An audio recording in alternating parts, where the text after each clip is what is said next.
Hello, Vloggerheads. Hello, Dutch and Grifter. But you guys were talking about comics. Thought I'd just really quickly show you a few things. I got a stack of comics sitting over here on top of the amp. I got a bunch. Well, this is just a few. I mean, there's a lot. There's more, but I got many more in a cabinet over here. Old Hulk comic book from the early 1960s. I actually bought this when I was a kid because I am an old guy. Here's an Aquaman from way back in the 1950s, an issue of Showcase. So I've got a few comics. Not as many as I used to. I used to have thousands and thousands of them when I was a kid. This is one of the comics I read as a kid. Superman from, this is about 1962, 63. Superman number 167. The story of Superman Red and Superman Blue. Superman is split into two Supermen. Superman Red and Superman Blue. See the different costumes. Together they solve all the world problems, eliminate crime on Earth, and it's quite an amazing fantasy story. It was built as an imaginary story, which all superhero comics are, but it was outside the realm of the usual for Superman. And after that, Superman didn't have anything to do because there was no crime, so he became a scientist. Interesting story. Here's an old Sensation Comics from the 1940s with Wonder Woman in it. The art was very different back in those days. Stylish and different. Here's what is this? It's an advertisement for Kodak Film. Yeah, you like that football outfit there? Okay.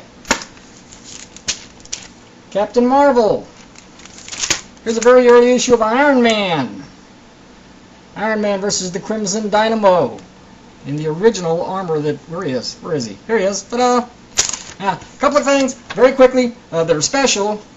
This comic from 1975, OMAC One Man Army, written and drawn by Jack Kirby. In this issue is a letters page. Yay! And there's a letter from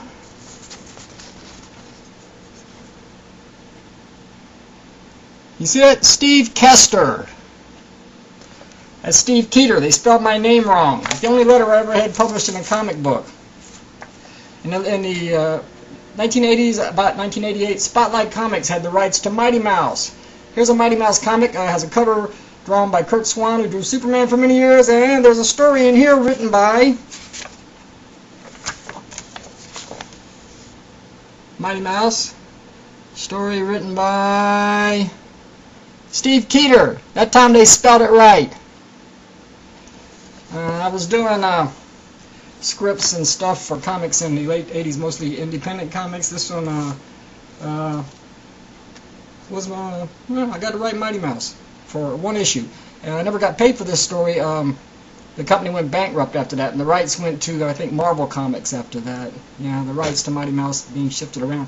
Anyway, been reading comics ever since I was a kid. I learned to read reading comics. My parents read me comics before I could read them myself. And there's a lot of great highbrow literature out there. There's all kinds of literature out there.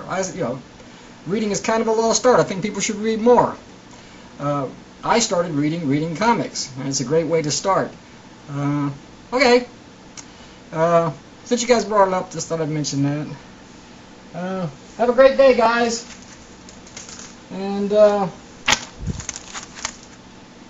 don't know.